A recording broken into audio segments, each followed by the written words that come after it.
Bonjour, merci de m'écouter du site Formation WordPress.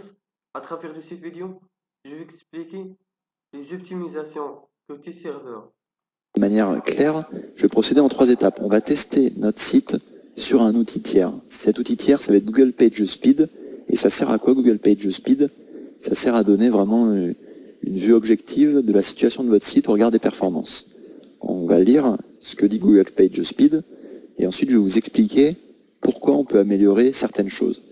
Donc Google PageSpeed, il faut se rendre à cette adresse et il faut à cette adresse taper l'adresse de votre site. Vous cliquez ensuite sur Analyser. Voilà. Google va vous dire les différentes choses qu'il a repérées sur votre site qui pourraient être améliorées. Voilà. Parmi les choses à améliorer, il y a les choses côté mobile et côté ordinateur, sachant que certaines choses, comme exploiter la mise en cache du navigateur, peuvent se répéter en fait. Prenons côté ordinateur. Il y a des catégories, des choses en rouge, dans la catégorie rouge, orange et vert. Donc vert, c'est déjà ce qui est OK, orange à corriger éventuellement, et là à corriger. Il y a certaines choses, comme par exemple l'exploitation de la mise en cache du navigateur, que vous pouvez en fait gérer plutôt côté hébergeur, dans la manière dont sont distribués les fichiers. Donc c'est ce genre de choses-là qu'on va optimiser à travers ce qui s'appelle un fichier htaccess. Donc pour prendre les choses dans l'ordre, je vais d'abord expliquer ce que c'est par exemple que l'exploitation de la mise en cache du navigateur. Quand un fichier vous est transmis depuis votre ordinateur vers votre site internet, c'est-à-dire quand vous demandez en fait à votre site internet qu'il y ait une page qui s'affiche, cette image de fond par exemple, elle est transmise vers mon poste. Voilà. Mon poste la récupère, cette image de fond, et il la stocke temporairement quelque part chez moi, voilà, sur mon poste qui est situé physiquement à Toulouse. Si je rafraîchis la page, qu'est-ce qui se passe? Je redemande en fait les mêmes informations à mon site internet, à michaeldelaunay.com/office de tourisme, et en fait le site me renvoie l'image. Oui, mais vous comprenez bien que si je clique 5 fois sur rafraîchir, dans ce cas-là, je redemande 5 fois la même image, et donc alors que l'image n'a pas changé en fait, voilà. Je vais redemander X fois la même image, pourtant l'image n'a pas changé. C'est pour ça qu'on peut gérer ce qui s'appelle un cache, pas le cache côté WordPress, mais un cache côté client cette fois.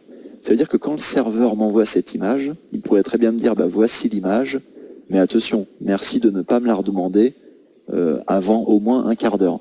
Et ça fait que je vais la demander une première fois, cette image, et ensuite, tant qu'un quart d'heure ne se sera pas écoulé, tant que je vais rafraîchir la page, je ne vais pas redemander l'image. Donc ça, c'est une amélioration qui est vraiment assez costaud, parce que le fait de ne pas redemander ces ressources, ça va vraiment me permettre d'alléger, d'améliorer les performances du site. Donc là, c'est ce que dit Google, par exemple, à travers cette recommandation. Or, cette recommandation, c'est vraiment quelque chose qui a plus attrait au serveur, c'est-à-dire à la manière dont les fichiers sont envoyés. Parce que c'est au moment où cette image sera envoyée que le serveur va devoir dire merci de garder cette image, vous qui êtes client, pendant quelques minutes. Voilà. Il y a d'autres choses en fait qu'on pourrait améliorer, comme par exemple la compression. Là, c'est pareil. On pourrait envoyer les ressources de manière compressée, c'est-à-dire avec gzip. Voilà. Donc là, c'est pareil. C'est le serveur au moment d'envoyer les données, c'est-à-dire au moment de vous envoyer cette image, il la met dans un petit zip et il dit au navigateur Google Chrome, voici l'image, elle est zippée. Et Google Chrome la dézippe sans qu'on voit rien. Et en fait, ça fait que l'image, elle a mis moins de temps à parcourir la France parce qu'une image zippée est moins lourde. Donc ça, c'est des améliorations, on voit bien, qui ne sont pas trop du ressort de WordPress, parce que WordPress ne gère pas la manière dont les fichiers sont distribués. C'est généralement le serveur qui va gérer si les fichiers sont distribués de telle ou telle manière. Il y a un fichier qui va nous permettre d'influer en fait sur ce que fait le serveur. Et ce fichier-là, ça va être le fichier .htaccess. Donc le fichier .htaccess, je vais aller ici dans mon client FTP, il est là. Et à quoi il sert ce fichier .htaccess? Ça va servir à donner des directives au serveur. Voilà. Au serveur PHP, on va lui donner des directives. Donc ce fichier-là que j'ai ouvert ici, par défaut, il contient entre dièses les choses qu'a ajouté WordPress. Bien. Moi, je vais compléter ce fichier, et en fait, c'est en complétant ce fichier, que vous allez pouvoir récupérer dans un zip en fait, à l'issue de la formation, que je vais ajouter 2 choses. Je colle mon texte, je vais ajouter quelque chose qui va me permettre de gérer là tout ce qui a trait au cache côté client, et ici tout ce qui a trait en fait à la compression. Gzip par exemple. J'enregistre ce fichier, et là je vais décider de remplacer mon ancien fichier htaccess à droite par le nouveau, en faisant clic droit envoyer. Là, ça va se connecter, ça va me demander si je veux bien remplacer le fichier cible, parce qu'il existe déjà. Je fais oui. Et là, hop, voilà, le fichier est en ligne. Donc ce nouveau fichier htaccess va mettre certaines directives, qui fait que si je refais le test avec PageSpeed, surprise, on va voir s'il me met toujours que je dois exploiter la mise en cache du navigateur. Je reclique sur Analyser. Et là, je vais m'apercevoir que non. J'ai toujours le défaut d'exploitation de mise en cache, mais moindre en fait. Sur certaines ressources que je ne contrôle pas, c'est-à-dire le rating widget, là, ça, c'est pas chez moi. Donc ça, je peux rien en faire. Voilà. Donc on voit déjà que ça a amélioré l'exploitation de la mise en cache du navigateur. Je suis passé à une note de 80 sur 100. Est-ce que ça a impacté le temps de chargement vraiment réel? Je vais d'abord rafraîchir une première fois la page de cette manière-là. Là, je vais voir le temps de chargement total de 4,79. Je rafraîchis à nouveau. Temps de chargement total, 5,69. Je rafraîchis encore. Temps de chargement total 4,78, 5,85. Bon, on est quand même un peu en dessous des... Avant, on était à 6 secondes avec le WP Super Cache. Là, quand même, on commence à réduire... voilà, c'est rare qu'on soit... là, je suis au-dessus de 7 secondes, voilà. Il y a parfois des aléas. Mais généralement, là, on va s'apercevoir que je vais être plutôt en dessous de 6 secondes. Là, voilà, je suis plus vers les 5,5. Donc, on a quand même amélioré quelque chose. Plus on augmente la note, plus on améliore. Donc ça, c'est vraiment les deux optimisations que je vous conseille de faire côté serveur. De toute façon, vous ne pourrez pas aller beaucoup plus loin. C'est le fait de copier-coller ce petit bout de code-là qui va permettre d'activer la compression gzip. Et ensuite, le fait de copier-coller ce petit bout de code-là qui vous permettre d'activer la mise en cache. Ça veut dire, on va dire, voilà, pour tous les fichiers de type image JPG, ne me redemande plus ce fichier, avant tant de secondes. Voilà. Donc c'est cette manière de faire qui fait qu'ensuite on exploite vraiment pleinement la mise en cache du navigateur, même si pour les ressources qui ne sont pas hébergées chez nous, on ne peut pas en fait exploiter cette astuce. Donc c'est pour ça que cette vidéo, elle est un peu plus compliquée que les précédentes. C'est aussi pour ça que c'est une vidéo en fin de formation. C'est vraiment pour ceux qui veulent aller au bout de leurs optimisations de performance sur WordPress. Ce qu'il faut savoir, c'est qu'une fois que vous aurez tout fait au sein de WordPress, la deuxième étape va consister à manier ce fichier htaccess. Il y a de nombreuses ressources à droite à gauche qui vous aideront vraiment à mieux comprendre la signification de ces directives. Moi, ce que je vous conseille, c'est vraiment de copier-coller tout ce que je suis en train de surligner, là, que vous retrouverez dans le zip en fin de formation. Et tout ce que je suis en train de surligner, le fait de copier-coller tout ça dans votre htaccess, ça va faire en sorte d'optimiser ce côté-là des performances.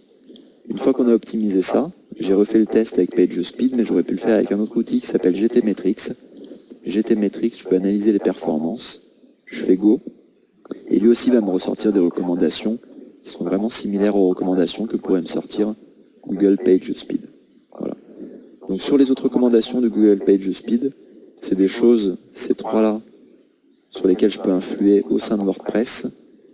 Au niveau de celle-là, c'est quelque chose de plus difficile, que malheureusement, on ne verra pas au sein de cette formation. Idem pour cette recommandation-là. Voilà. Donc GTmetrix me dit que mon site, j'ai quand même fait pas mal d'efforts, parce qu'il a une note de 94%. Ici, là c'est la note selon le grade de PageSpeed, là c'est selon le grade de Yahoo Slow. Voilà. J'ai quand même fait des optimisations qui font que j'ai une note de 94% et 76%. Si je vais dans mon fichier htaccess, que j'enlève tout ce que je viens d'ajouter, que j'enregistre, que je vais ensuite dans FileZilla, là je remets mon htaccess pour écraser l'ancien. Je vais voir si je refais le test dans GTmetrix. Alors, pour refaire le test, est-ce que je peux... Non, je ne vais pas pouvoir rafraîchir la page. Voilà, retest page. Je vais refaire pareil le test dans Google PageSpeed. Là, je suis à 80 sur 100 en version ordinateur. Donc, je lance les deux tests en parallèle, ça c'est pas un problème. Voilà, je vois que la note a diminué. Je suis repassé à 77 sur 100. Et là, je vois que la note n'a pas tant diminué que ça. Un peu, 94%. Je suis passé à 91%. Et là, j'ai cette recommandation E58 sur le cache.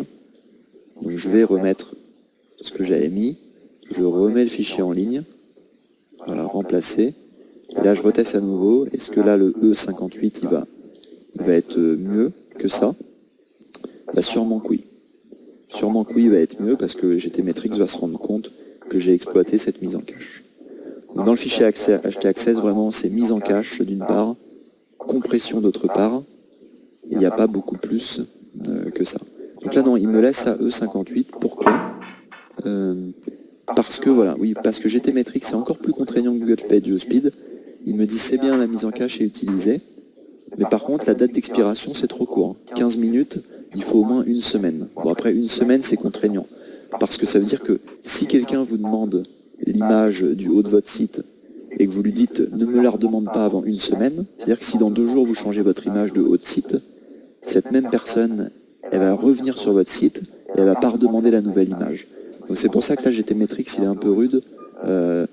Ce qu'on appelle une date d'expiration à 15 minutes, c'est relativement correct. Une date d'expiration à une semaine, ça peut se justifier si vraiment vous avez des images ou certaines choses qui ne changent pas. Voilà. Là c'est ce que en fait GTmetrix a essayé de détecter. Il a cru comprendre que j'avais des fichiers, et pour cela c'est le cas. Les fichiers par exemple JavaScript, qui en fait bougent très rarement. Donc pour ces fichiers-là, une date d'expiration de 15 minutes, c'est pas suffisant. Donc il faudrait pour ces fichiers-là, qui sont les fichiers .js, que j'aille en fait ici, et que je dise bah, pour ces fichiers-là, merci de les conserver un peu plus longtemps que prévu, plus longtemps en fait que 15 minutes. Voilà ce que je voulais vous montrer à travers cette vidéo. Tout se passe dans le fichier htaccess, bon, sauf à ce que vous ayez un serveur dédié, dans ce cas-là vous pourrez aller encore plus loin que simplement l'exploitation de la mise en cache côté navigateur et simplement l'exploitation de la compression. Mais si vous n'avez pas de serveur dédié, copier-coller simplement les lignes là que je vous indique, et le fait de copier-coller ça, ça va déjà vraiment grandement vous aider. Et ensuite, il n'y aura pas besoin d'aller plus loin. Voilà. Mais il faut juste savoir que tout ne se passe pas au sein de WordPress. Il y a vraiment des choses qui se passent plus du côté de votre serveur. Et là, on rentre dans des choses plus techniques, voilà, qui justifient aussi le fait que c'est pour ça que j'ai fait 2 vidéos séparées. Merci beaucoup de m'avoir suivi. À très bientôt.